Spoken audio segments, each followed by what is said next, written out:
So that's right, we're recording.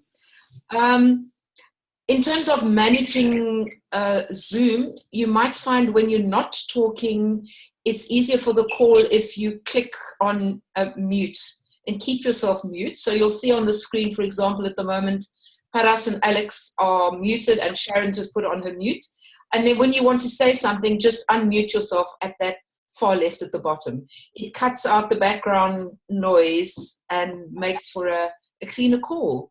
There will be some breakout rooms that I will be shifting people into for times when Evelyne will set us up to do something with what she's sharing with us.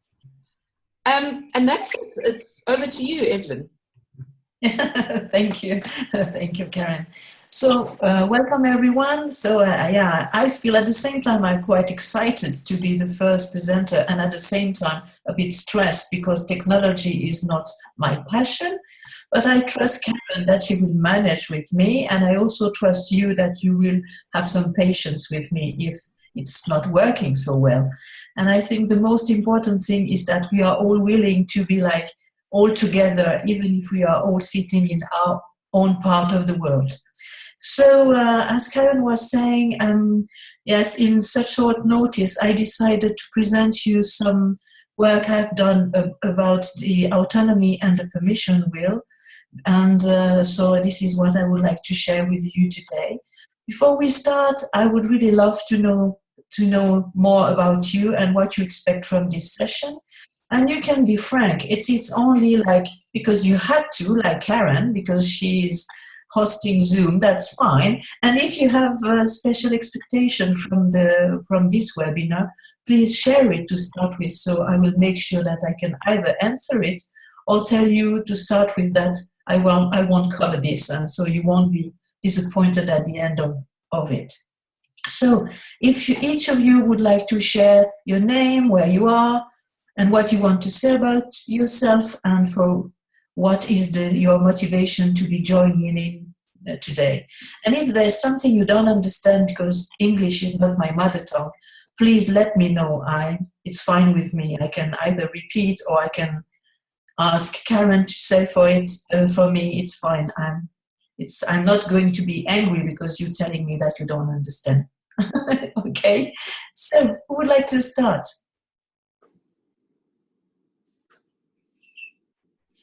I'll start. The reason I'm interested is because I don't know very much about educational TA, and I'm very interested in, how it's applied in practice. And so whatever I can learn from you, I'm very happy to learn. Okay, where do you live? Where am I? Yeah.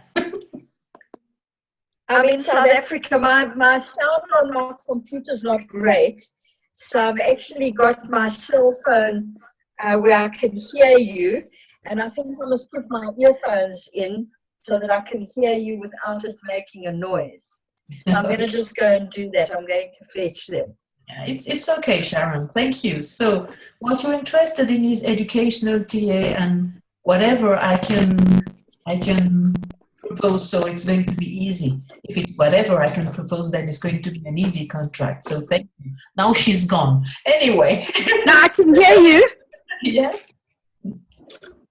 Yeah. Do you want to go? What's your name, Paras, I think? Hi, my name is Paras, and I'm from India, and I've just started my journey with TA. And I'm very inspired to get into counseling as a part of my learning, but it's still in the exploration phase. I'm in touch with Sharon and Karen, both of them, and I think that's the wonderful opportunity to collaborate and learn. So if you ask me what is my expectation from it, I want to hear, and it's like an empty glass, so I just want to hear and explore more. So it's all that in me. Okay, thank you, Paras. Yeah, thank you.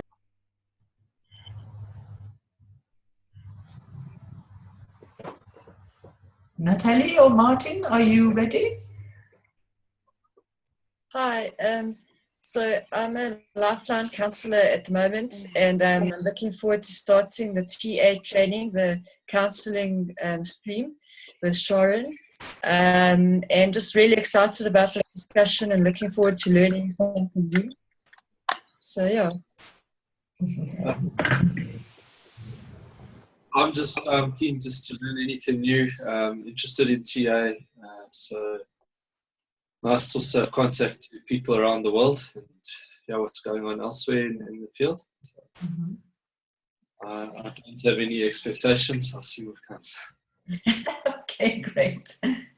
Thank you, Martin. Hi. Hi. Sorry I'm late. I thought we were meeting at 10 and yeah, bit of a mix-up, but I'm here. Thanks that I can still do it. People are just introducing themselves, saying what they expect from the webinar and say where they live and who they are in short words. So welcome you. So thank you, Natalie and Martin. Who else would like to introduce self? Go ahead, Evelyne. Yeah. Hi, everybody. I'm Sharon Deal. I'm Klein career in about 8 times. Joining the webinar this morning is for people, individuals finding their destiny and walking in who they are. And yeah, I'm sitting in the learner space this morning. EA wanting to get as much input to be able to give clients a bit more. So just open to receiving this morning, having an through it and looking for everybody. Thank you. I didn't really quite get what you were saying. I don't know if it's the case for the other one, but it was a bit coupé. So could you just what you were expecting? Yeah. Yeah, my expectations are really as a personal learner. Just want to learn more about the autonomy and permission where I have to work with people, individuals toward destiny and purpose. Here in a learner space, to glean from the experience. So thank you very much that I can be here. Okay, thank you. So, and we have Alex. Morning, I'm Alex. I'm the secretary for our association. I'm not looking for anything in particular. So first I'll just deepen my TA learning and find out about how you apply it in your specific field. Thank you. And who else I haven't heard yet? I think Leo. I don't know if I pronounce your name correctly. Sorry for that. Yes, that's fine. It's Layo. Layo. So, yeah, my name's Layo, and yeah, I work as a management consultant. I'm very interested in TA and use TA a lot in my work. I'm also the treasurer for the SATAA here since this year. So yeah, becoming more and more involved in the TA space, which is exciting. And I'm looking forward to learning whatever there is for me to learn today. So I'm open and curious. Okay, great. Thank you. Thank you. So Karen. Yes, I would like to say something. I'm not here because I'm hosting the meeting. I'm here because I'm really interested in your model. And I know it's different TA people have interpreted it slightly differently. And I'm really keen to hear it, as they say, from the horse's mouth. No offense. But your intention of how you wanted people to use the model. So I'm very interested and curious to learn as well. Thank you. Thank you. So I'm just going to tell you something. So first, this appeared in this. Oh, sorry. Okay, so I guess I missed out. So can I just continue and tell about myself? I'm Radulla. Oh, sorry. I'm sorry. I'm absolutely I said so sorry. much about raising the hand that I missed out my turn. So I'm Radulla and I'm from India. I am an English language professional. I'm into learning and development and OD. I'm a life and a professional coach, so that's my background. I'm into TA education, so I would like to use TA for education purpose, both in the corporate and at the school college level. So that's basically my background in short. What I'm looking for today, well, today I'm ready to go with the flow because this is the first session that we are attending here, and I'm just right here to soak it in. And as I said, if I have some burning questions, maybe I'll ask you. Yeah, even if they're not burning, if they just you can Definitely. okay, yeah, go with it. Yeah. You know, it's always somebody has to be the brave one that asks the question. So all the other ones can just relax and say, "Whew, I couldn't ask it, but somebody else did it, so good for me." Go ahead. Yeah. Thank you. Okay, thank you. So I just wanted to say that this model of the permission will appear in that book. But after the session, I asked Karen to send you like the model in, I made her like a small document with the model and some ideas around it. So she will send it to you after the session. Okay, so are you ready? So I think we can start now. If I know how to do it again, I'm going to share my screen and so you can see the PowerPoint I have done, and so you can. Okay, do you have it? Yep. Yeah. Can you see it? Yes. Okay, so Karen was saying that I work with children and babies, and this is the reason why I've been very interested in studying more, reading and describing what is autonomy and linking it with a dynamic model. What I call dynamic is a model that is actually presenting what could be like a healthy script, or what are we focusing on in education is more like the resources of the person and not what is missing, but what the person has already as a resource, and we are building on it. So this is the reason why I was interested to learn and know more about autonomy and describe what it means in a concrete way in my work with children. Basically as well because I think that as an educator for children, I'm really part of their script. I mean, I'm a direct witness, but more than a witness, I'm part of it. If I take the script matrix of Keith Tudor, we can see that it's not only the parents that are part of the script, but actually all the parental figures. So as an educator, I'm definitely part of it. So the first slide is presenting one possible script definition. There are many, but this one I quite like is one definition by Richard Erskine. And he says that the script helps you give an answer to the central question in life, which is, what does someone like me with people like you in a world like this?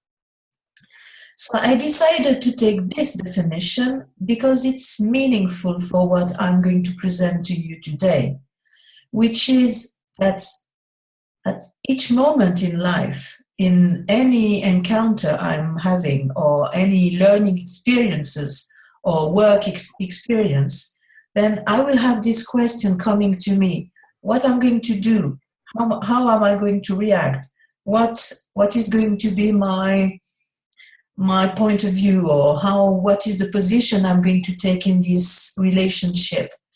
So it's at every moment in time, and so I don't see script as something that is fixated and that it's at 6-year-old it's finished. It's not this vision of the script I'm going to propose today, but it's more like an ongoing process. Shall I stop, Karen, or is it somebody?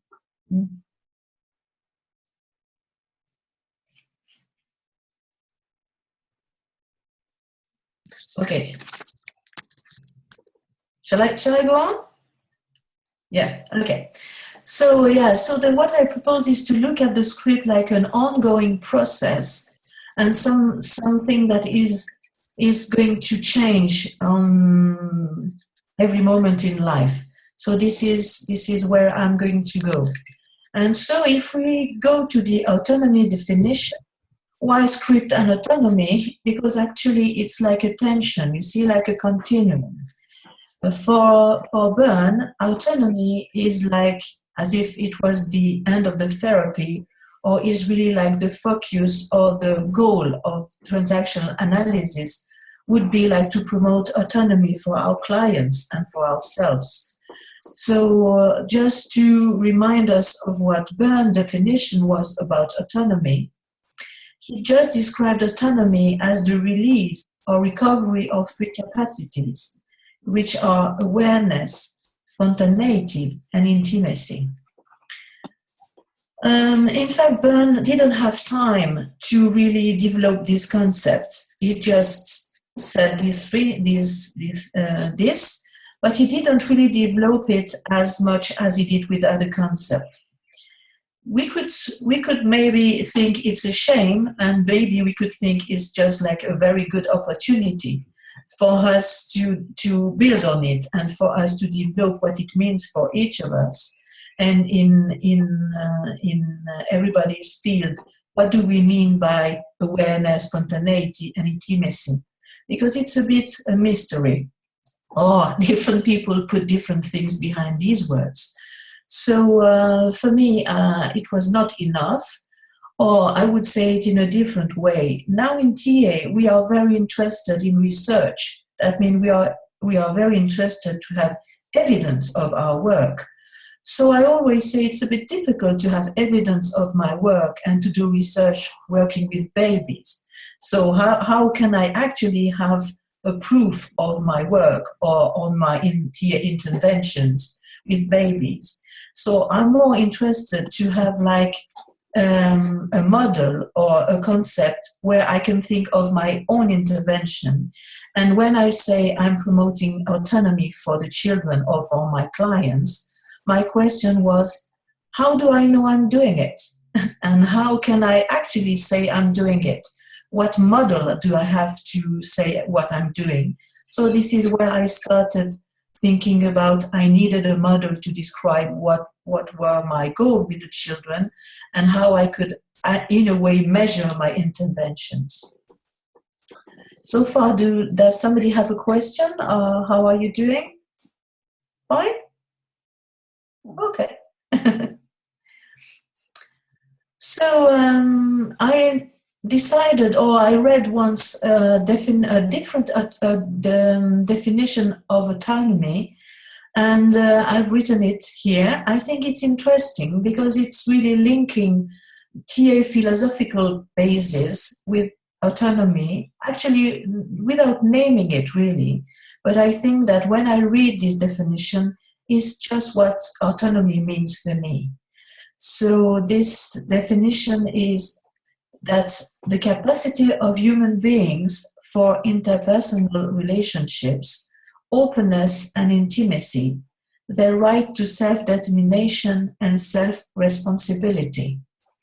So what I really like in this one is that we talk about interpersonal relationship, about self-determination and also self-responsibility.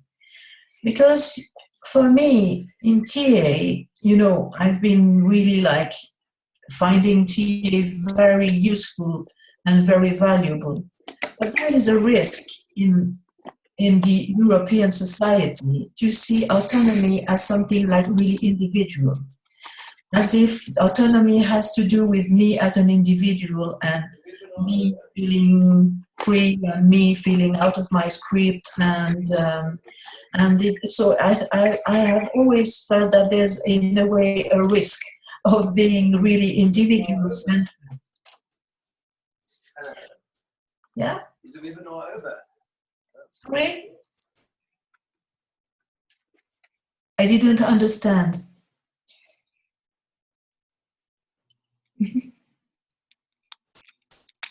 What is it, Karen?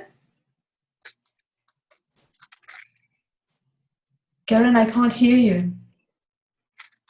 Sorry, Karen, you unmute myself. Who's asking if the webinar's over?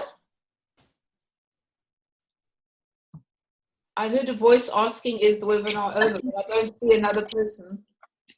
Oh, it was Glenn because I moved. Sorry. Sharon, it's really useful if you mute yourself on both your devices so we don't get any background noise.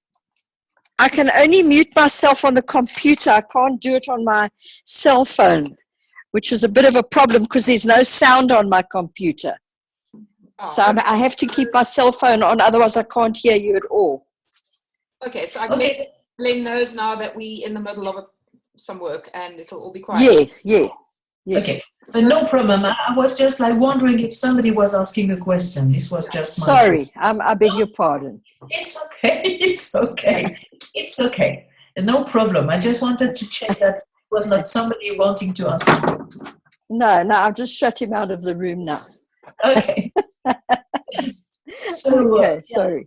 So I think, especially working with children, I think it's also where my motivation was lying. It's just like I can see the children, and at that stage they are really like building up their identity.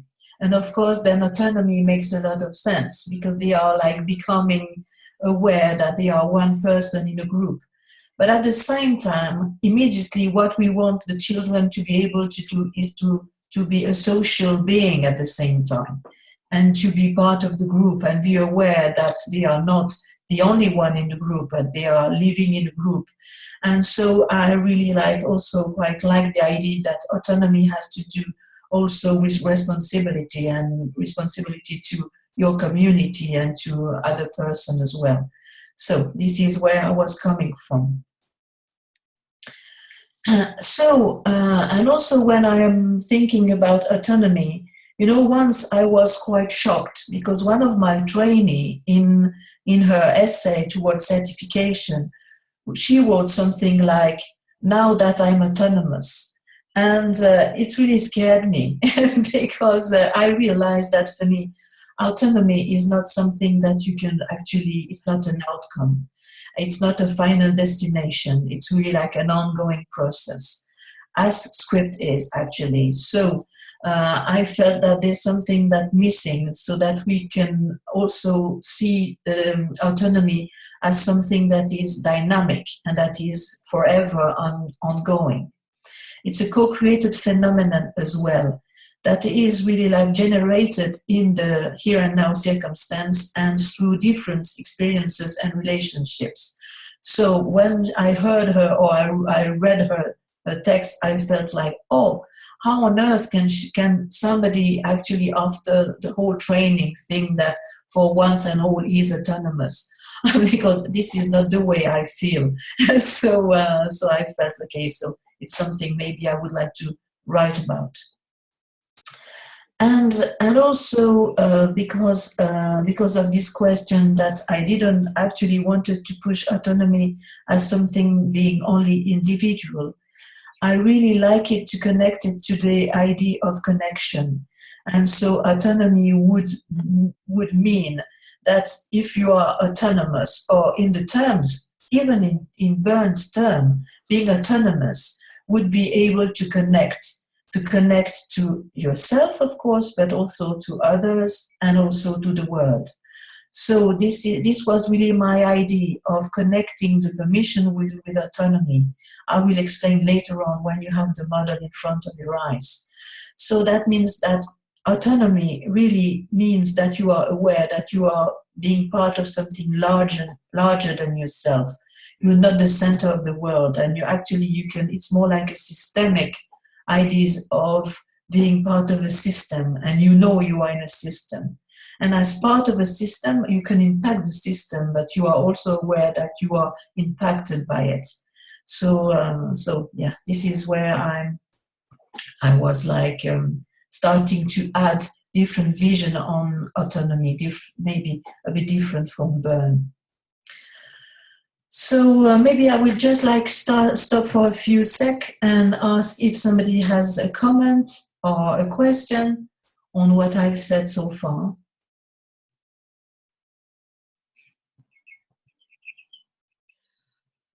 Evelyne, Alex, I have a question.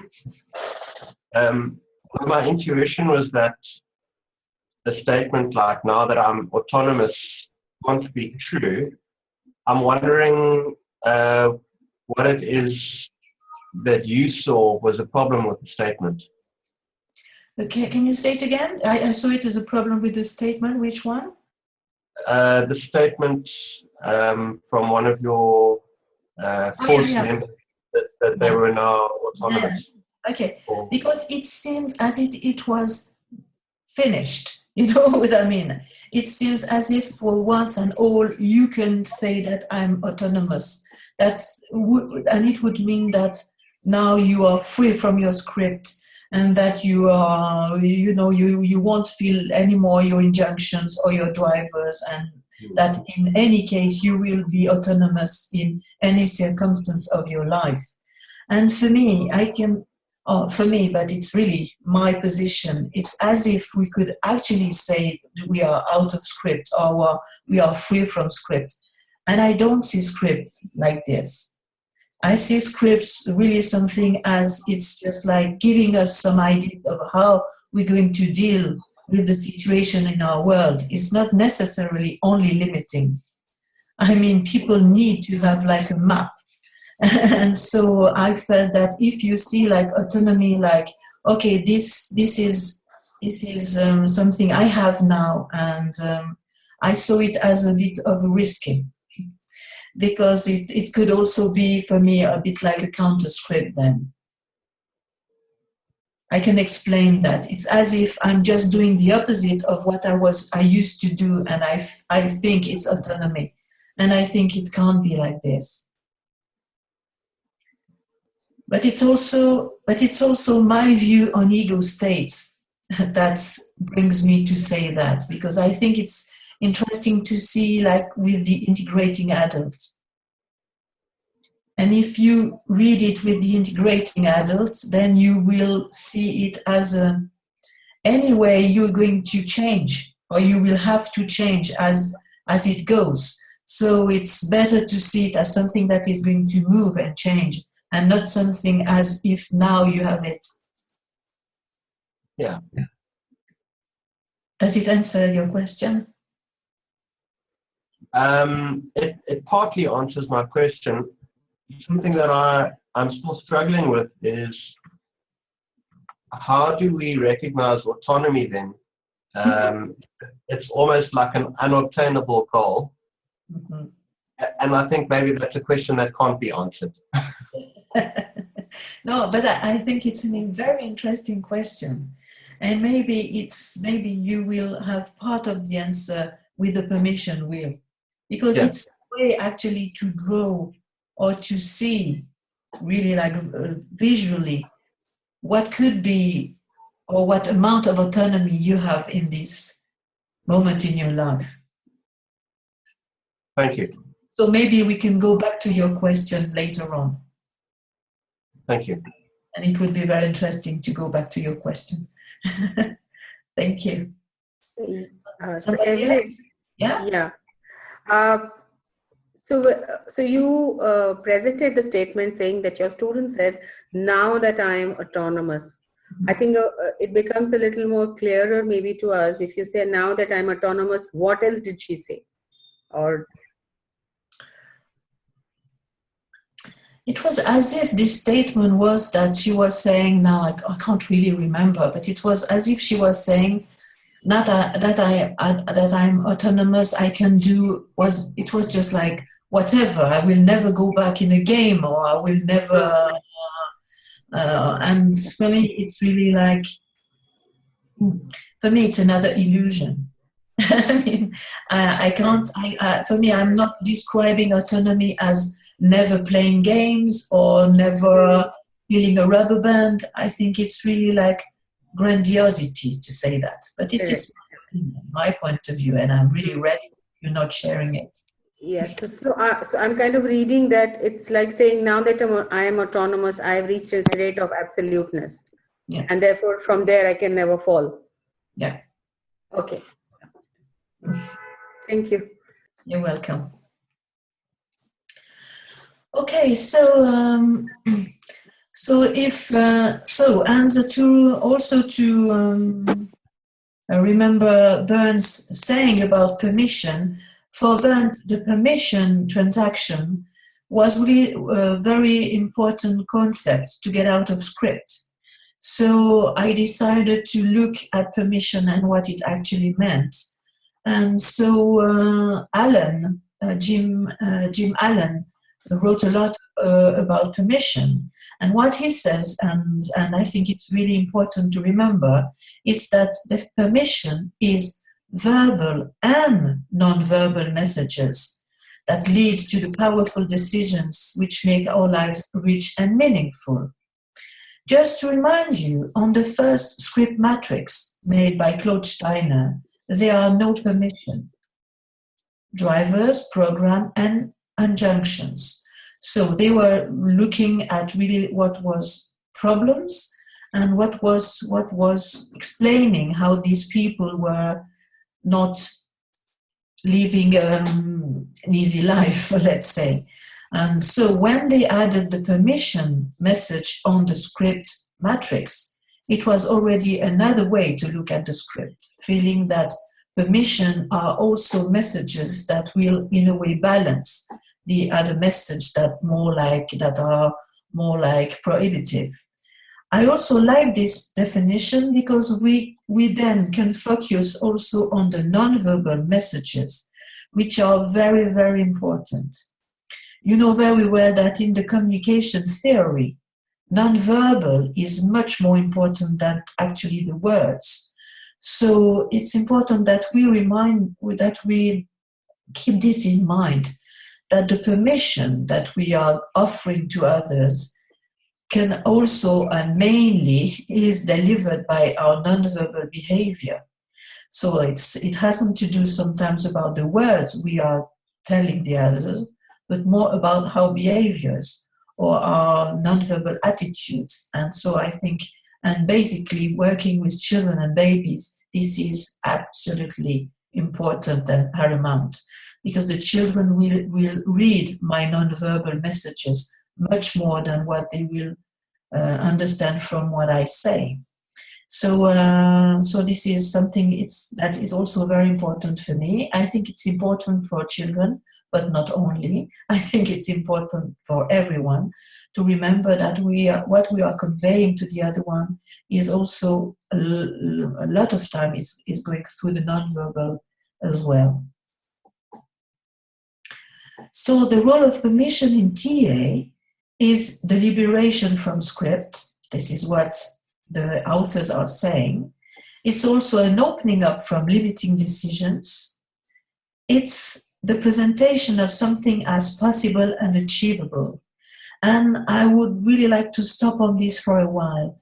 Sometimes I also think that there is a risk in presenting permission as another injunction, as if we are like telling people now, do it, as if now it's another injunction that now to please that person I have just to do it. And the idea is not this. The idea is that the permission is an opening.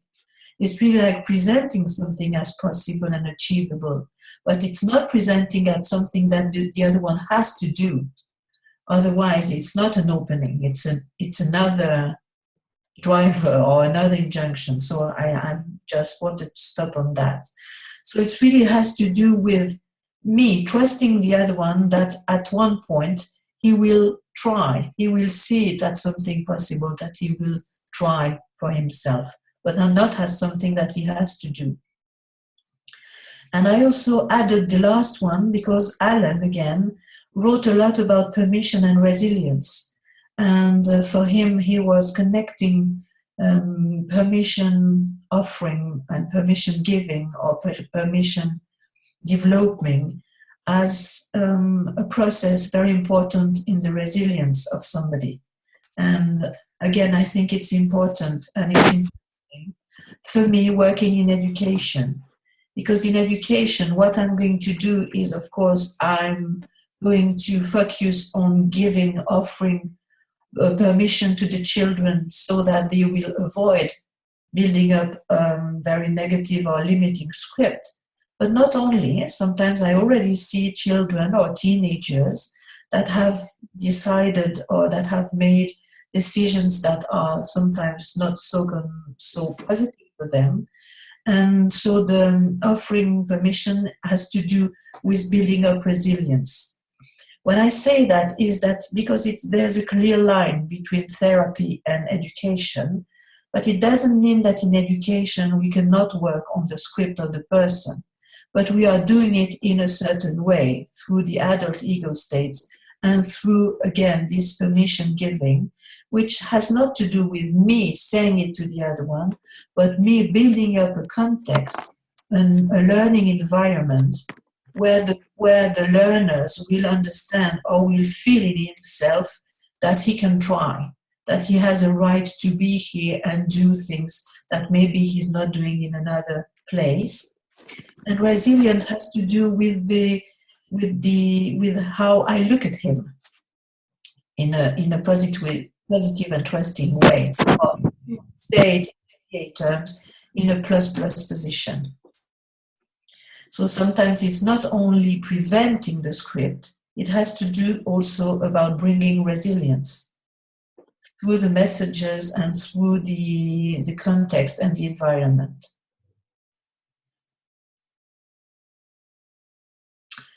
So before going to the permission wheel, maybe I'm going to stop again and check with you if there are any comments or questions you would like to ask.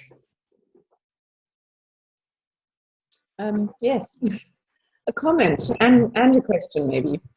I thought it was very interesting and very important that you said that permission should not become another injunction. And a situation that just happened this morning came up for me, that when I was sending my son out to go to school, and he's often very, very much inside of himself and in his shell. And I said, I want you to go out and have fun and play.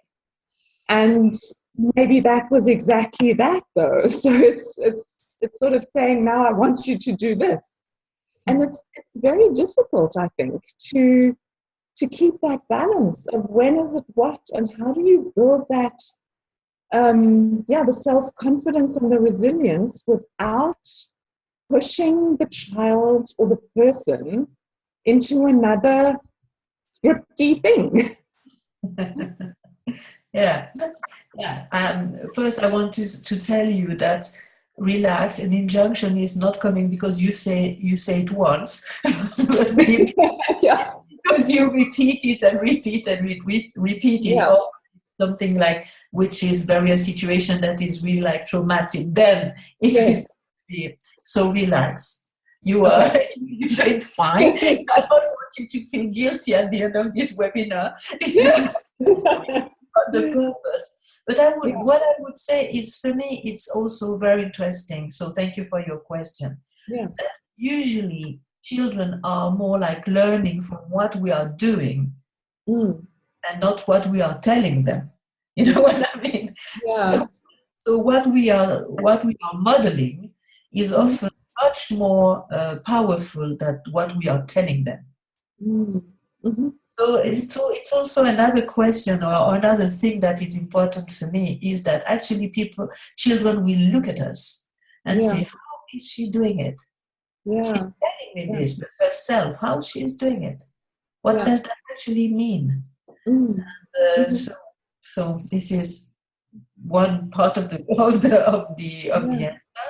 And of course, it's a permission. It's still a permission if you say you can have fun. Maybe the part is just it's just like I want you to. Maybe it's just like you can, or it would be possible, or it's how it would be for you, or something like that.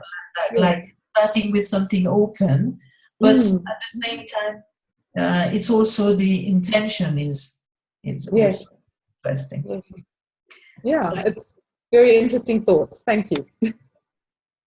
And you had a question as well, no? You said a comment and a question. Yeah, I said maybe a question. I actually wasn't sure if this was turning into a question. I think that's it. Thanks. Okay. Somebody else?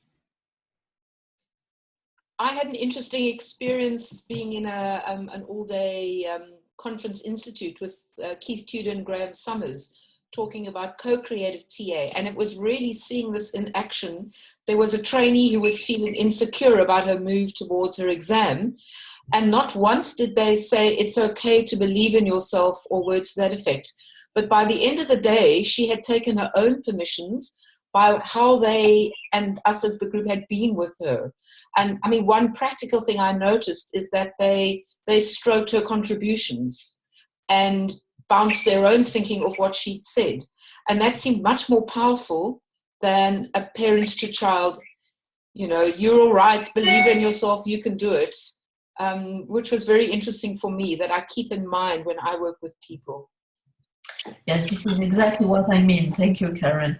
This is exactly this. It means like it's more like how I'm going to think of the learning environment and how I'm actually relating with this person is going to be much more powerful than when I can actually tell her.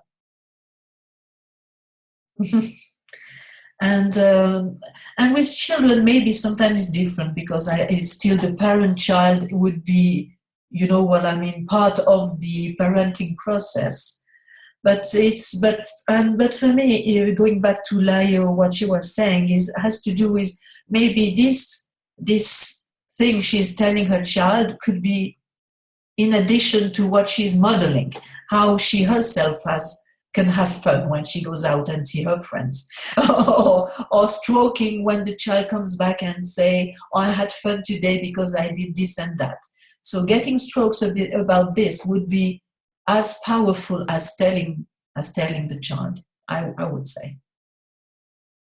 Yes, thank you, Karen. And it's exactly what I was saying about integrating adults. It was exactly this. It was saying that then it goes into the integrating adult, that this experience has been like a corrective experience or something that was different from what this person was used to or even was expecting from the trainers.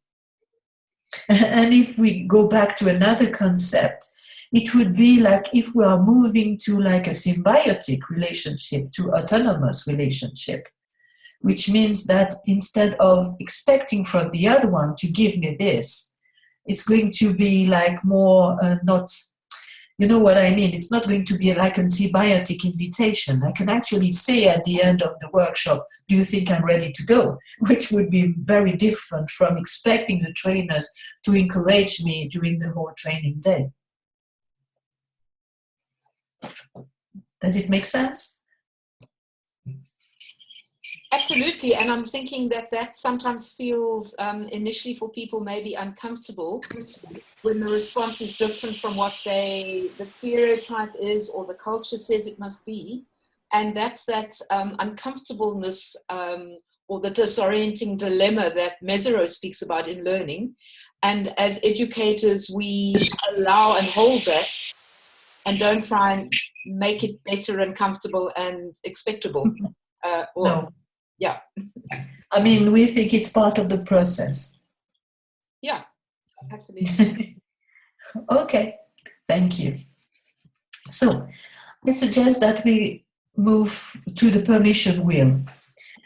So first, I will say that it's French psychotherapist Jaoui who devised the permission wheel to start with. And when she did it, she devised it to use it with her clients in a therapy context. So what she would do if she would give the permission wheel to them, and she would ask them to identify their space of freedom in various areas, and they would use it and then she would use it as a treatment plan for a future intervention. So what she would do is that at the beginning of the therapy, she would give the permission wheel to her clients, and then after I will show it to you and I can explain a bit more. And then at the end of the therapy, they would take the permission wheel again and see the difference. See, so they would see what has been different for the client, where there was more freedom or how he would experience himself in a different way. That's the way she would using it. It was more like a diagnostic, and then like a tool that she was sharing with her client to see the therapy process and how successful it was. How I use it, because I'm working first because I'm in education, and then because I'm working with children, I see it as a different. That means I'm more like using it as a frame of reference for the educators to reflect on his own work. So I'm not using it as a diagnosis of the child, of the client, but more like a systemic tool to see how is the learning environment I'm providing, or in this relationship with this child or client, what kind of permission am I giving, am I offering? But in a way you were just saying, Karen, not really telling, but actually providing the environment. So it's different. It's more like really like developmental, preventive perspective, and really like focusing on the normal development and growth. Remember, in education, what we're doing is we're looking at the development of the person and the growth. So it's really like more like a tool to see what I could do to support the development of this person. Nothing had to do with cure. It has to do with like supporting something that anyway will happen. So there's no, I can't not say that word, hierarchy. How do you say that, hierarchy? Anyway, you understand. There's no hierarchy among the various permissions in this wheel. I know that a lot of authors have been putting permission in a hierarchy, affirmation, but this is not the goal here. I mean, all permissions are important, and we're not looking at which one first. Second, this was very important for Jaoui as well. There's no such things as you have it or you don't have it. It's like injunction. Jaoui's ideas about injunction is not, it's either you have it, either you don't have it. It's more like you are more or less impacted by the injunction, or more or less you have the permission. So the focus she had and I have is more like seeing what the person actually can do already. So it's really like if we are focusing on what is really like the permission, then it's like a contact door. It's where we can start with the person. And after we can expand it to maybe the part where it's more difficult for her. But instead of going directly to what is missing, we are more like building on what is already present. What are the resources of the person? And so in the end, another way to look at autonomy, he would say that the permission level represents the amount of stress the individual is able to cope with before turning to script behavior. So it's the main idea, is that we're not saying we're out of script. What we are saying that the more permission you have, the more stress you can cope with before turning to script behavior. Because script behavior would then be like a habit. You know what I mean? It's just like, this is what you're doing when you are stressed and you don't know what to do. You go back to your archaic behaviors. So now, here it is, the permission wheel, and the one that I've adapted from Jaoui. I'm not going to go into all details about what I've changed, because I think it's not actually the point. I'm going to explain what it is now, so that after, when I have finished with this, you can actually try and use it for yourself. This is the main scope of today. So, you see here, there's like, can you see the arrow as well when I move it? Yes, okay. So there are three parts. Here, there's one part here,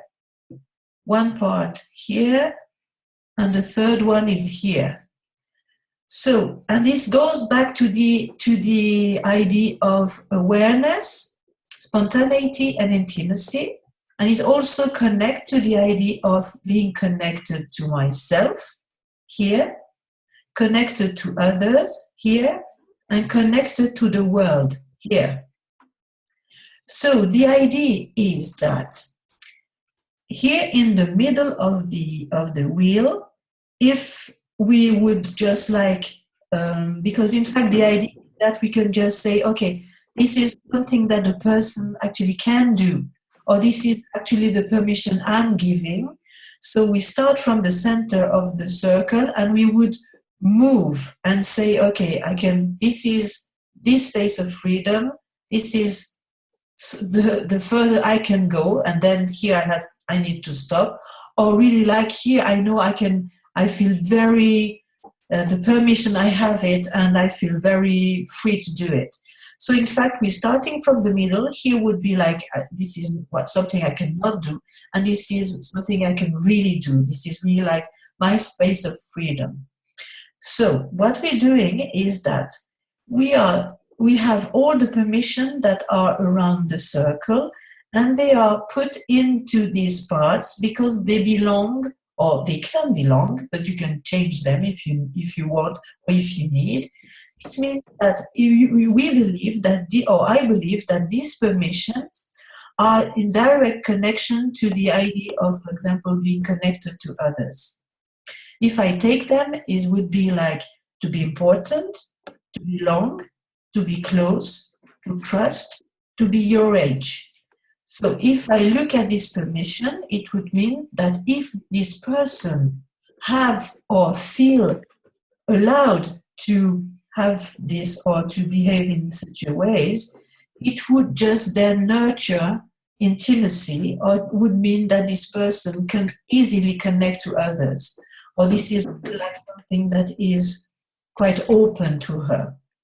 On the opposite, in this part, if we feel that this person really is more like in this area of this part, it means that probably this is something that is more difficult to her. And so it's the same with this part, which is connected to the world, and connected to the world meaning, according to Burns' terms, being aware.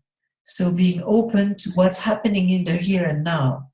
And not only being open to what's happening in the here and now, but being able to also adapt to the reality of here and now. So I mean, not to stay with, let's say, contaminated adults, that means with prejudice or illusions, but being more like accounting to what is happening now, in the here and now. And it is about also learn, because learning is sometimes about stopping to think what I used to think was true, but learn and change my frame of reference. It also has to do with to think, to make meaning, to do things, to take risks as well, to succeed and to adapt. And I'm just going to comment on the last one. It's an injunction that had been added from the French, and it was called to change or not to change. And it had to do with cultural adaptations. What they were saying is that some teenagers have difficulty in other, if they are moving, for example, the migrants, let's say in Europe right now, it's going to be difficult for them to adapt to the new culture because they are taken in a loyalty to their families. So it seems interesting to add the adapt permission, like connected to the world and be aware of what is the point in this society I'm living now. And it has to do with cultural issues. Is this okay? Yeah. And so it's between me and the others, me and the world, and the one at the top is between me and me. And the permissions are to exist, to acknowledge needs, to be yourself, to be healthy, and to feel. And in Gisa Jaoui's permission wheel, because she was using it in a therapy context, these four emotions actually were more like one quadrant. But in education, I think I decided to keep it like this because it's really like the permission to feel And of course, is the permission to feel different, various emotions. But the point is not for me actually to really work on the specific emotions. It would be more like to be open to any emotions, whatever they are. So this is why I decided to draw it like this.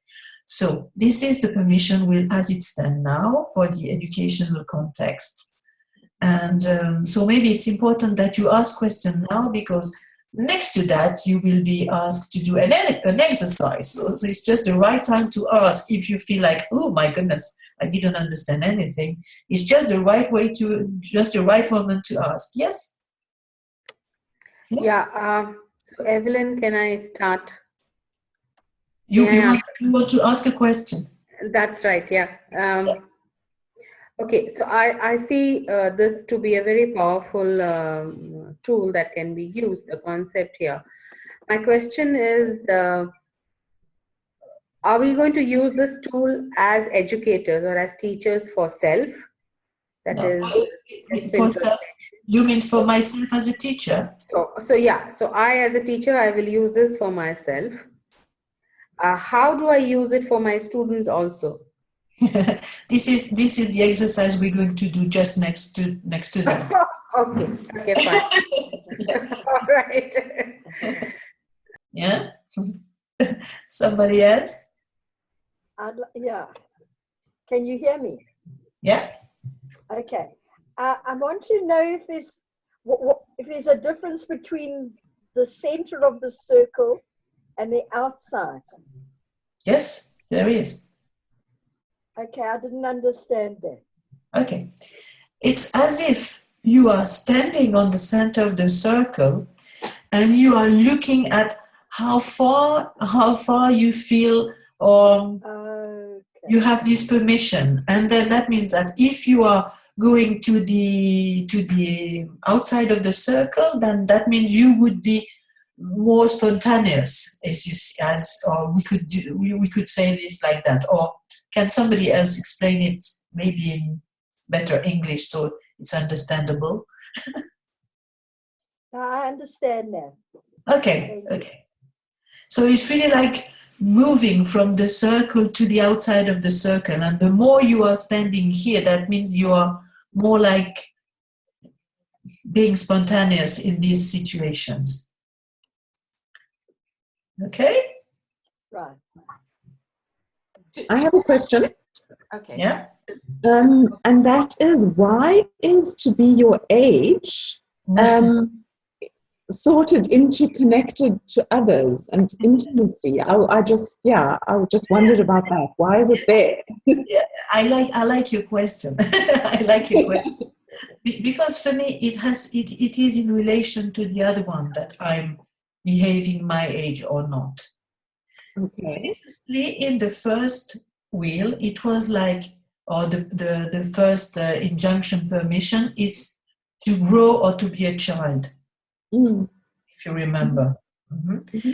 For me, it's more like to be your age, because it's not with working with children. It's not about being a child or growing. It's more like, can you be your age? But actually, you are doing that in relationship with somebody. You know, right. you're not doing it on your own. For me, in this model, the more important thing is, are you allowed to be your age in connection with others? Okay. Yes. But I also like your question, because Giza, Jaoui, and myself, we are quite flexible. It means that if you take this model and you feel that, and you see and you think and feel, in my context, it doesn't make sense, and I would like to this one to another part, just do it. Yeah. or if you feel this one doesn't really make sense, I want to change the wording, or I want to change it completely because this is not really helpful, just do it. Okay. Great. It makes sense. Thank you for your answer. You're welcome. Evelyne, I have a question. Yeah.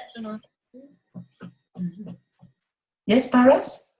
Yeah, my question is, if I'm standing at the center of the circle, okay, and there are different diameters, mini circles and then it becomes a large circle. So what is the degree or relevance to that positions that they're made here? Like there's a small circle, then there's a medium circle, and there's a large circle. So if you could share a little bit about that, it would be great. Yeah. Okay. So in Jaoui's model, actually, it was 10. It was not 4. It was like 10 circles that were coming in the middle. And so actually the client would be asked to color in as much permission as he thought he had. So now I made it a bit less because for me I was not going to use it like that. It's much more to show that it's not an on-off position. You see, it's not I have it or I don't have it. It's more like I can see it like more. So it's just like as if it was steps. And in other words, it's also for me probably like if you are going to contract with yourself, or if you are going to look at the environment you are offering. Again, the risk is to say like it's an on-off. It's not the case. It's how can I just push it a bit further? Okay. Does it answer? Interesting. Yeah, absolutely. Yeah. Okay, great. Yeah. Thank you. You're welcome. I'm seeing. I really like your question because for me it's important, so I don't have a feeling that I'm just sitting in front of my screen talking to myself. So thank you. Karen, I think I heard your voice. Sure, and then Alex has got his hand raised after me. Visually, it really works for me, and I'm thinking of the integrating adult and how Tudor sometimes draws it with that ever pulsating growingness. So from the center of being not autonomous and really trapped in script, if you like, it's an ongoing expansion as our integrating adult expands. And almost, I love the arrows in the dark lines that take it even further so that it's not bounded, and it talks to your autonomy isn't ever done. There's always room for more. And it's only done the next stage do we maybe have the resilience to dream about even further where we could spread, if you like, that we didn't know when we were standing right in the center. Exactly. And that maybe I don't even know now. Because you know what I mean. So yeah, that's exactly that. Thank you. Mm-hmm.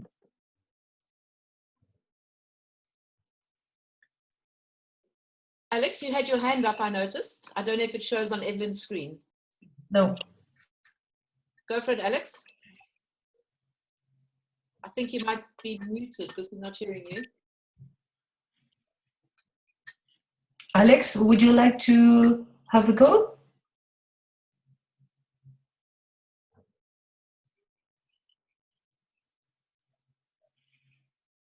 I don't know, Karen. I cannot see him and I cannot hear him.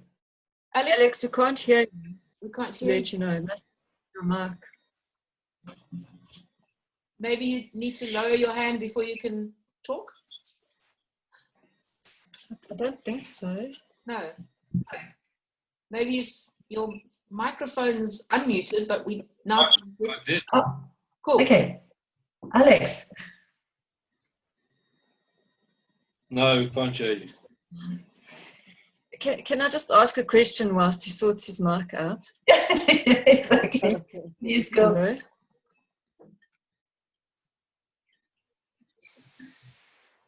Okay, so none of the pieces of pizza, whatever, on the left influence the ones to the right of it. So it's not as though you need to to exist in order to acknowledge your need, etc., and so on and so forth.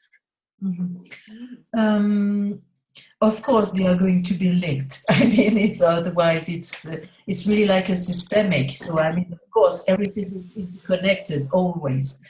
The idea is more like as if we were taking them each by each. But of course, you're right. Of course, they are interconnected because it's difficult, for example, to be important if you don't exist, of course.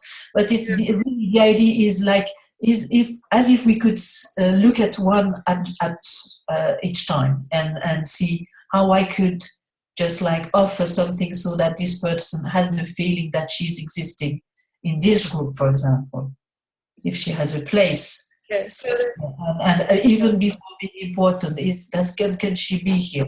Excuse me, I interrupted you. Natalie, would you like to comment or ask again? okay, so they are kind of linked in a way, but the focus of the model is to look at them individually anyway. Yeah. Okay. Okay, Alex, you are on my screen now. Can you hear me now? Yeah. Okay, good. I'm not going to raise my hand again because then I can't speak. It's either or. Yeah. My question is about the somatic self, and I don't see it mentioned explicitly on the wheel. Where, what? The somatic self. Okay. So I'd imagine that it would be somewhere under to feel. Yeah. But I'm just interested that it's not explicitly mentioned. Okay. What is your idea when you say somatic? What do you mean by that? Being able to feel physical feelings and be connected to one's body. Yeah. For me, it could be also in the acknowledged needs or be healthy. That means like being connected to your own body. Okay. But again, if in your practice it would be helpful to make it more explicit, just go for it. You know what I mean? It's really the idea. It's just like it's as if the most important thing is going to be useful, and so that it helps you as a coach, trainers, or a supervisor to have it in your mind. Because if I go back to the idea that is to enhance a reflective practice, the most important thing is that it's useful for you. So if you need it to be more explicit because you are working with somebody or people that need to be in touch with their somatic experiences, then maybe it's a better idea to add it. But also, and then maybe I can just like move to the next question, because for me the important thing is that we use it to ask meaningful questions. And you see, the first one is, what is the actual meaning of each permission in this specific context? So in my context, so for example, if I go back on this one, then you can decide, or you can take time to think, if I read to acknowledge needs in my context, what does it mean? What is the meaning of this one in my context? Maybe it's different for what it means in my context in the kindergarten, with children aged 0 to 2 year old. You know what I mean? So the important thing is not more like, is it very explicit? It's maybe more, what is the meaning in this context of this permission? Which is going to be clearly different if you are training adults than if you are with teenagers or if you are with babies. Or, I mean, it's going to be slightly different. Do you agree with me? I agree that it's obviously useful to look at specific context. Can you go back to the previous slide with the wheel? It seems to me like this is an expansion of a positive response to injunctions, Mm-hmm. or a reframing of the injunctions, because there are more than 12, obviously.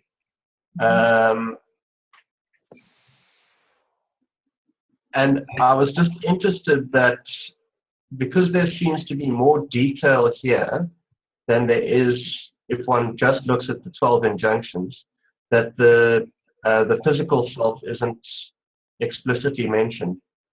And I think it's a good point, and it's interesting, and maybe it's just like trust your intuition and say, okay, maybe it's just something I would like to sort out and add or make it more explicit because it would make sense for me. Yeah, sure. I also see that the context that you're talking about can be in a number of different parts of the wheel. So to feel, to be healthy, and the bit which says to exist has really caught my eye as well. Because if one doesn't acknowledge one's physical or a part of one's physical existence, that would be the context to apply it to. Okay, is it a question or a comment? It's a statement. Okay, okay, good. Okay, good. I'm really enjoying this because it's got me thinking. Thank you. Okay. So because what I suggest now is that like to go into it more, like so that it would be the time where I will ask Karen to split the group to do an exercise. But I'm aware of the time. No, we have time, really, we have time. So you see the questions that I'm using when I'm thinking about the permission wheel in my context is then, what is the meaning of each permission in this specific context? In what ways am I offering and modeling these permissions myself? And so it goes to your question. You see, don't say your name, Mridula. Yeah, you were thinking, is it for me as a teacher or for the context? I would say both, really. And do I offer specific permission for each one in order to provide a good fit with individual specific needs? When I say that, I'm really like considering the fact that as an educator, often we are in a group. So that means that permission giving or offering has to do with, of course, the group as it is, but also each individual in the group. So am I aware of each individual and specific needs as well as the group needs, which is for me really the biggest issue or the biggest thing I encounter in my work. Is it, can I just offer permission to each of them in the group, or am I not allowed, I'm not able to do it? And how can I do it if I'm doing it? So I will stop for now, and I suggest that first you take 5 minutes individually, and maybe I was a bit too ambitious because I said take one permission in each part, take some time to reflect on its actual meaning, and after we would share it. But maybe one permission in each part, it's too much. But like you want, take one or two or three in each part. You take one, and then individually for 5 minutes, think of what it would mean for you. And then after that, after these 5 minutes, I'm going to answer a question if there is any, and then we're going to split the group. Is this okay for you, Karen? Yeah, I'm just doing a little bit of rearranging because as people have come and gone on the call, the equally divided rooms have like shifted somewhat. So I'm just doing a bit of You can just do it during this 5 minutes when people are just like. Oh, so they're going to be doing individual thinking? Great. For 5 minutes. And yeah. I will be sorting out the rooms in that 5 minutes. Perfect. Yeah, thank you. Thanks. So could we go back to the slide Yes, once of course. This one. Yeah, so that we can. Yeah, of course. I don't see how you could do it. Thank you for asking. No, unless somebody has taken a screenshot. No, it's fine. We can really have it here. Thank you. Yeah. So 5 minutes individually, and then we will split the group. I'd like to just ask a question. Yeah. Are we the child in the kindergarten or the teacher? You're the teacher. The teacher, okay. But you're not the teacher. Actually, my invitation is not to do it as a teacher in a kindergarten. Is to do it in your own context. But as a therapist or a client? Sorry? I'm a therapist. Good. So do I do it as a therapist or the client? No, as the therapist. As a therapist, okay.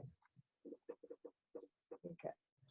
My idea is just like to try and transfer it to your own context to see if it makes sense. Okay.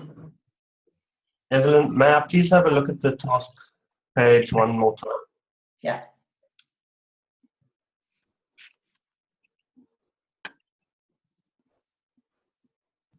Thank you. You're welcome.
So I'm just checking, does somebody need some more time, or can we just like come back together so that I can answer the question, or you can share what happened to you, or does somebody wants 1 more minute before we do that?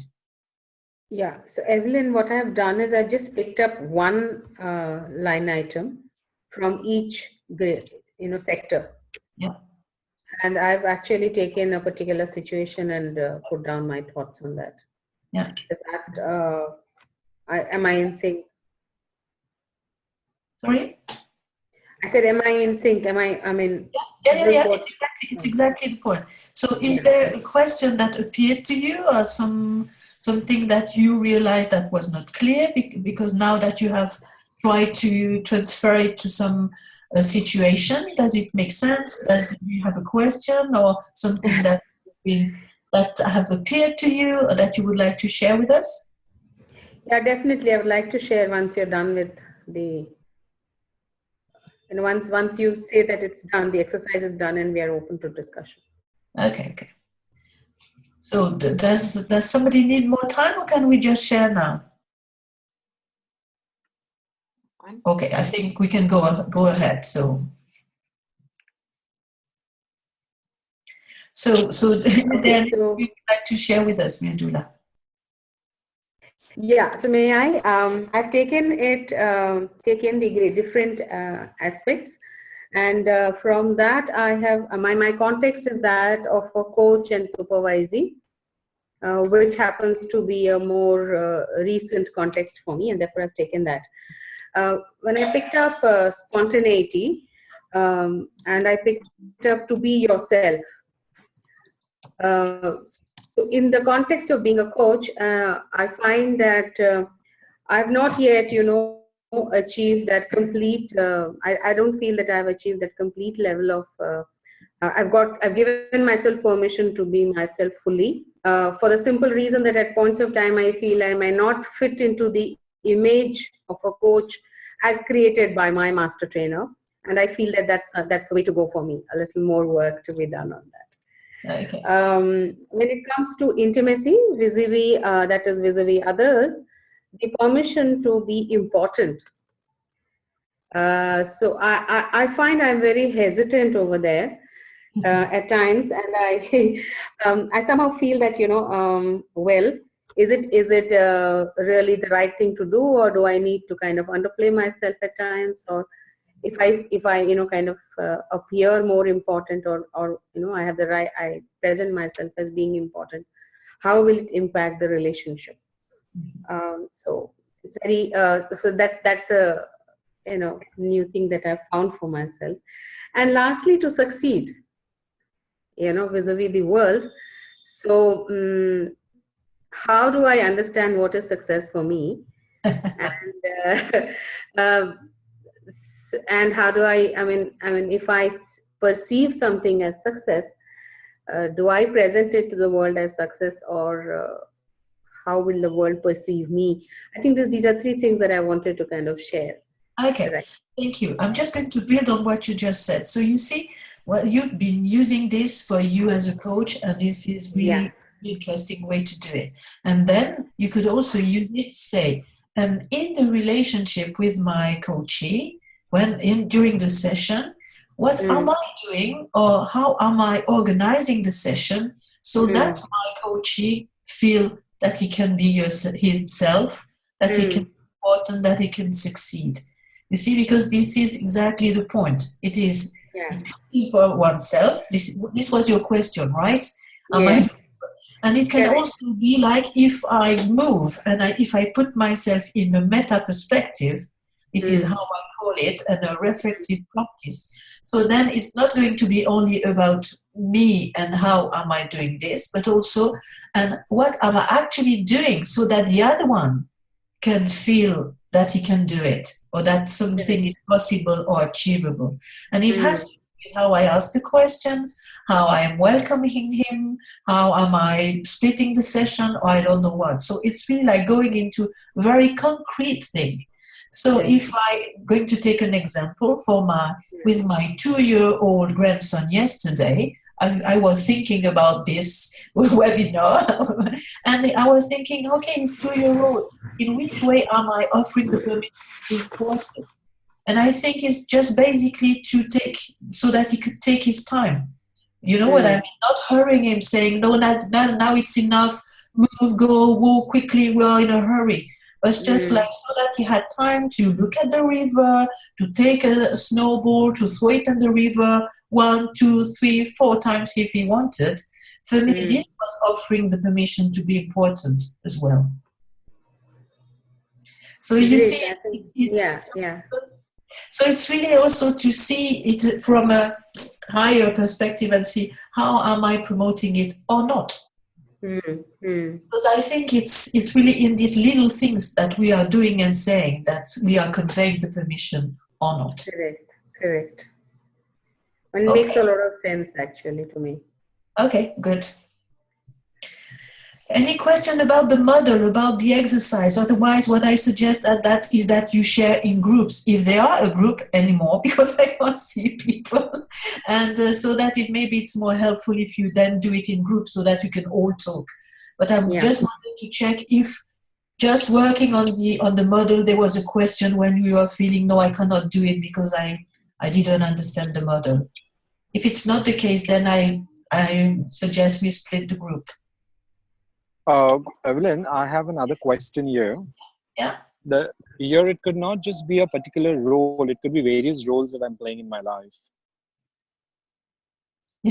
So what are you telling me, that the context would be not a very specific professional context, would be in your life?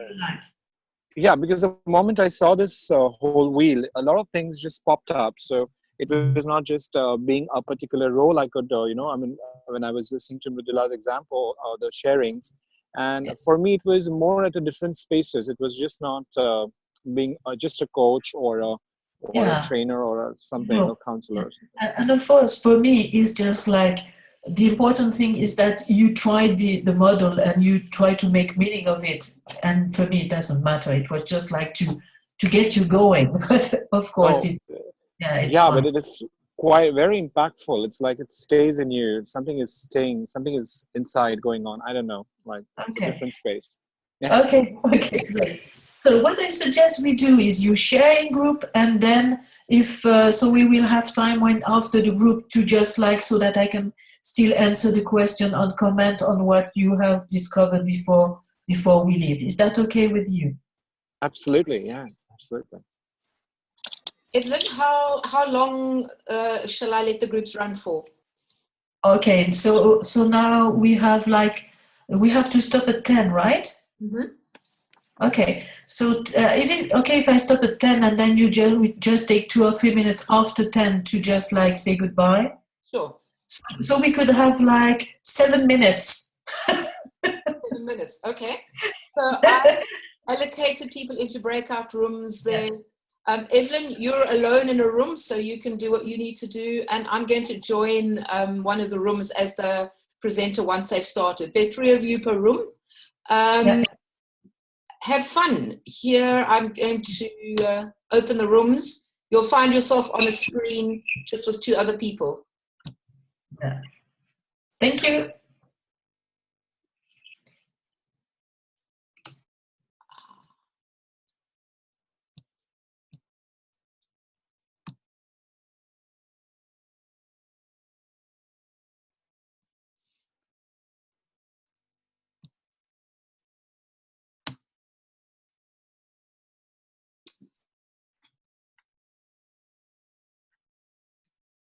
Hi, so I've chosen to join this room because Florian had to leave to do something and he wasn't sure if he would be back. Welcome, Arvid. You weren't there at the beginning. Hi. The timing is a little bit out of sync between us around the world. It's quite a challenge. So, yeah, I'm just needing to multitask here and write down when it's 7 minutes. I was going to say that 10 to 11. And I'll leave this group just before that so that I can indicate to all the groups that it's time to come back. Okay. Yeah.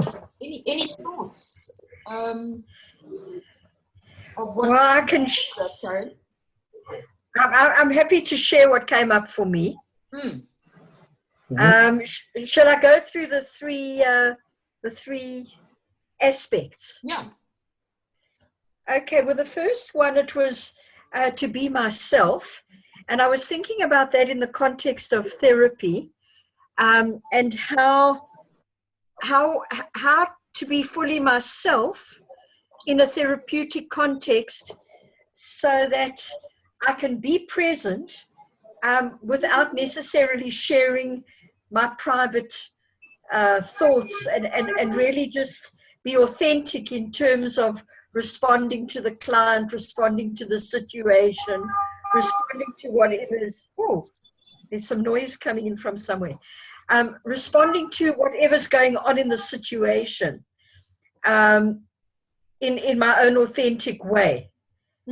And it was interesting to think about that, because I think that largely I am myself when I'm in my therapy situation, and sometimes difficult to set boundaries around, actually sharing stuff which is not really appropriate to the client, because that's not helpful to whoever I'm working with. I think that being truly authentic means being able to be fully present and therefore fully yourself.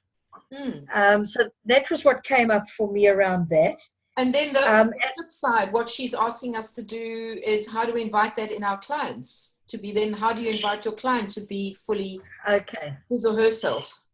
Well, I think that is how you invite the client. Yeah, interesting. By being, I think if you're fully present and fully authentic, it's much easier for the client to be authentic, because you're setting the tone for that kind of environment where it's okay for people to be who they are and to feel what they feel and think what they think, and say what's appropriate for them at that particular moment. So that is certainly how I would see that. The next one was in terms of adapting, and I think in the context of therapy, my adaptation is to stay in the client's frame of reference, so that I adapt to where the client is coming from, what the client is feeling, what they're thinking, what they're needing. And my adaptation is then to put my own needs aside, my own feelings, etc., so that the client can become the important person. And likewise, if you want to look at it from the other direction, for the client to adapt to the therapy situation, they would then have permission to use that time for themselves. In other words, not to worry about me or what I'm feeling or what I'm thinking, but to be able to really take that space and work with it and use it in the way that's best for them. That would, for me, be the adaptation on the part of the client. And the third one was trust. And I think that it's very, I found it challenging to just trust that the client will get there, that they will find their own way, that, it's okay for me just to be present and to facilitate, and trust that the client can get there on their own, that I don't have to give answers, I don't have to tell them anything. I just need to trust that they will find their own way. And I think through doing that, the client will then learn to trust him or herself. Because if you start telling people what to think or giving them advice or anything like that, that doesn't show trust in the client, and therefore they can never trust themselves to know what to do, or to know what they think, or to know what they feel, etc. So that was what came up for me. So that's so interesting. It's almost, it seems like the most powerful thing is to model it ourselves. Exactly. One way of enabling it. I had a question as to, can we model and give permission around something that we yet haven't completely taken the permission for ourselves. Well, I don't think we can. Yeah. I really don't think so. I think that's the challenge. Yeah. Arvind, what are you thinking? And I know you weren't here right from the beginning of the Evelyne's presentation. Yeah. So the little bit when I joined, she was doing the circle, permission circle, and I just took on 3 things that I think I was reflecting back and which came to me, which have impacted my. Can you hear? Can you guys hear me? I can't hear you. I think you muted yourself for a little bit, but now you're back. Okay. Okay. So so seeing the sessions now in hindsight, I'm just doing the circle that she presented when I came on. One was don't be healthy, that came up, and I had 4 sets of sessions spread across the year, 2 weeks each, 3 weeks each, and I fell sick in all the 3 sessions at the time that I was at the program. So I'm just wondering what it just came up to me, and I connected now that looking at what is around health. That I commissioned, and I know it has impacted me, but I went along and did take the sessions as I was, even though I was a little unwell, I would go ahead and take it. But I do see that now, to see it in the circle of permission, I do see that I would get unwell when the sessions are happening, and then it would continue for a while, and then I'll get better before the next one. It's something that has come up to me, and I like to see. The other thing that what I could see was don't be important. Somehow in that setting, I didn't have the permission to feel important, even though I was one of the facilitators. I didn't have the permission for myself, and I assume that it did impact in a way that I didn't take my place, then I didn't lead the sessions as well as I could have. And I also feel that in some ways the modeling for that would have also impacted the trainees over there. So I'm not very clear about it.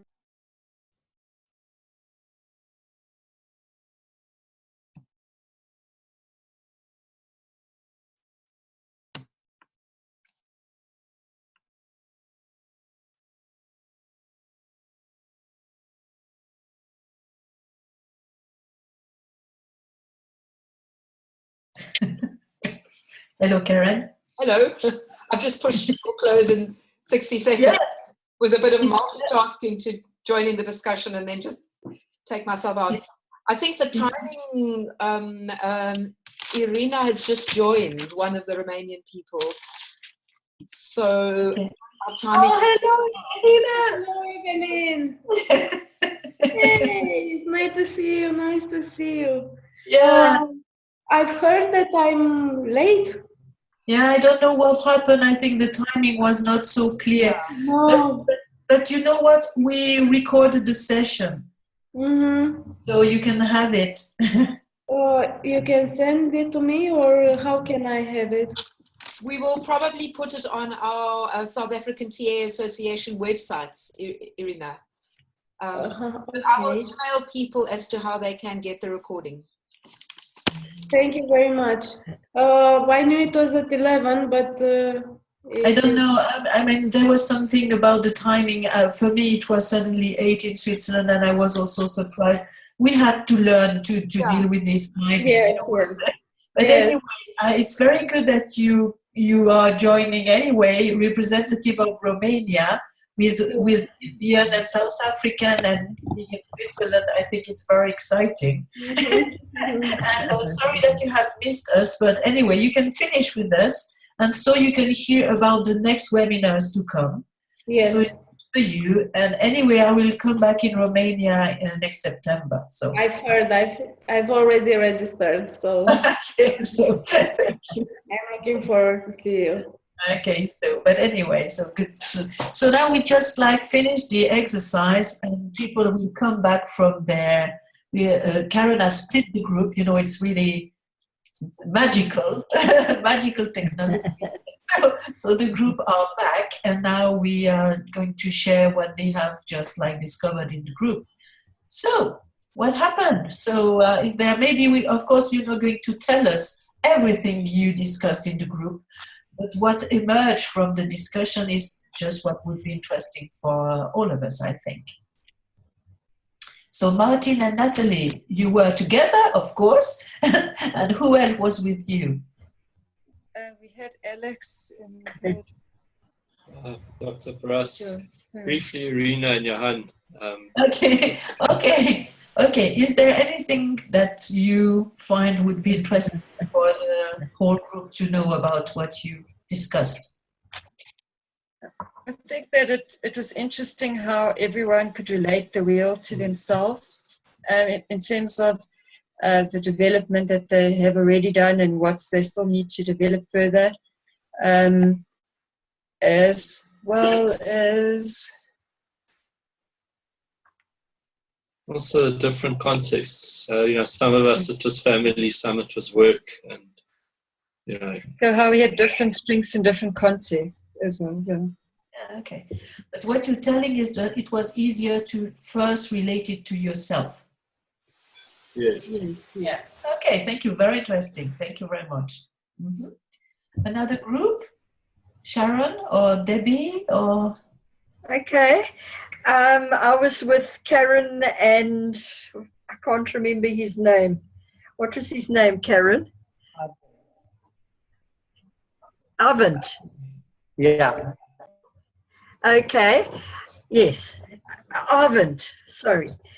I think I couldn't hear Arvind very well, so it was very difficult to actually, get what he was saying. But what Karen summed up with before she left was the fact that, or was the question as to whether we can create permission for a client if we haven't actually got that permission for ourselves yet. Very good. That's for me what was interesting. Yeah, great. Yeah, thank you. And maybe it's also a co-creative learning opportunity when you feel maybe this is my learning edge. So maybe sometimes I believe it's a parallel process. Maybe it's exactly what happens to my client in his own life. And so what does it tell me, and how could we be more attentive to each other and co-create together? Nice. Yeah. Thank you.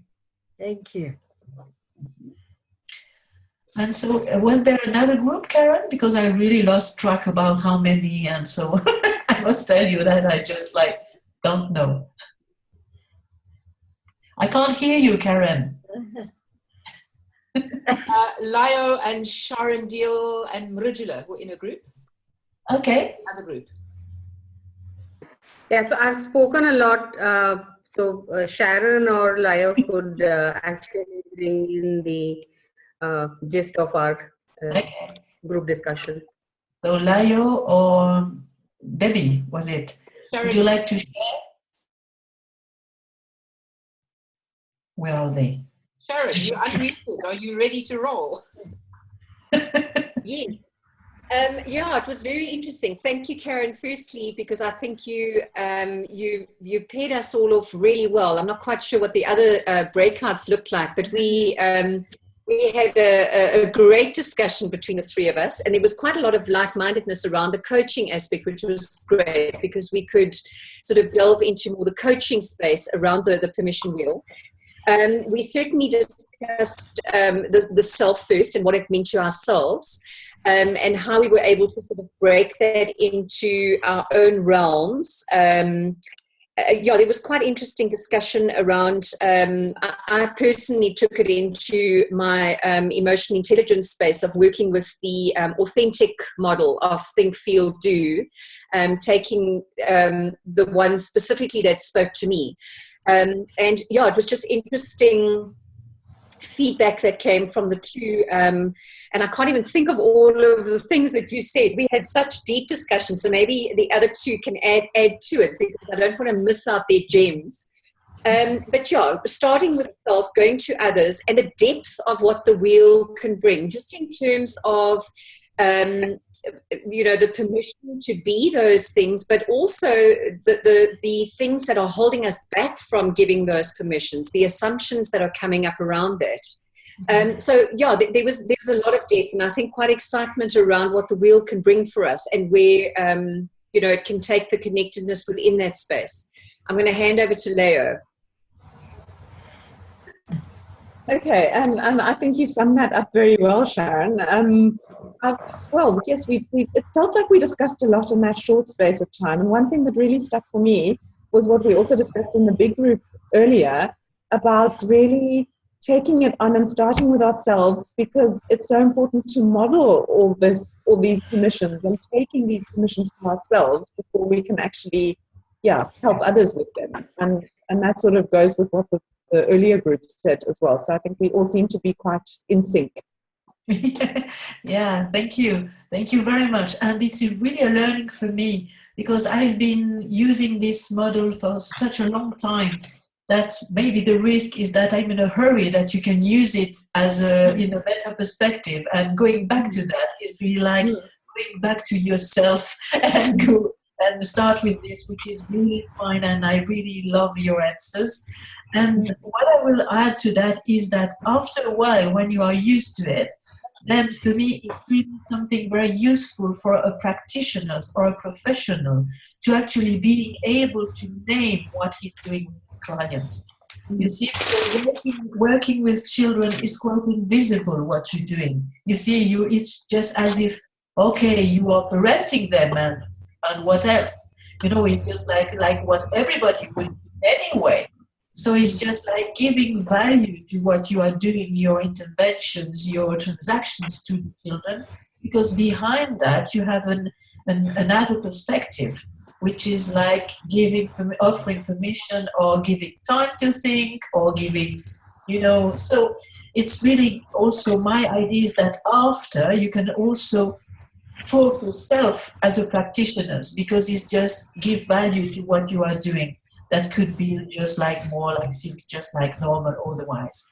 So thank you. But I can really understand that discovering the model, you have to start with yourself, which is really valuable as well. And then after, when you are very used to it, then you can just move it, rehearse it, and just like use it for others as well in the context and in a systemic way.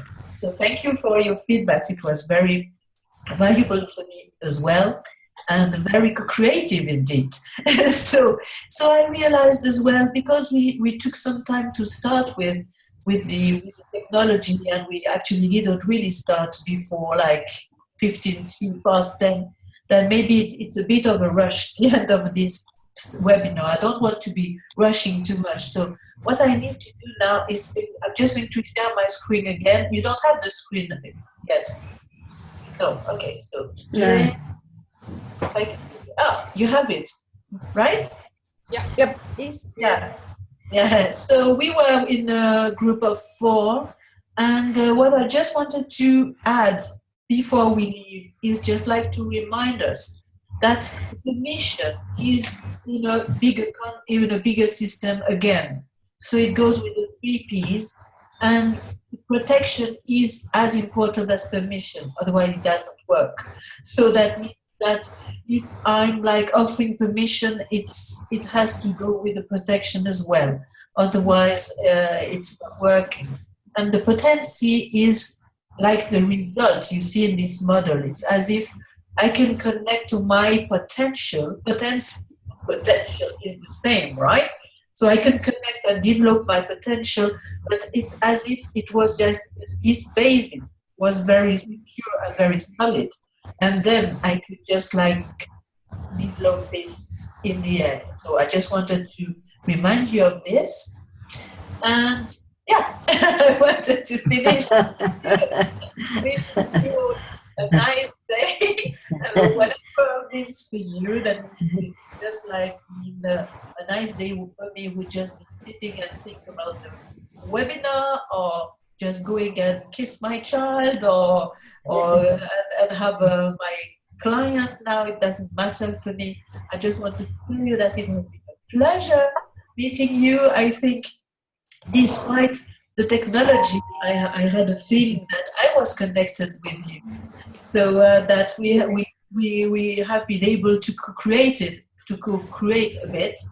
Maybe more time would have been helpful, but that's it for today. So Karen will be sending you the model and some explanation around the model. And if ever you would have a question, that means you are working with it and you suddenly you're not sure about it, or you want to ask a question or even share something with me, you have my, or Karen can give you my email address, and you can even send me a mail, and I can stay in contact with you if ever necessary.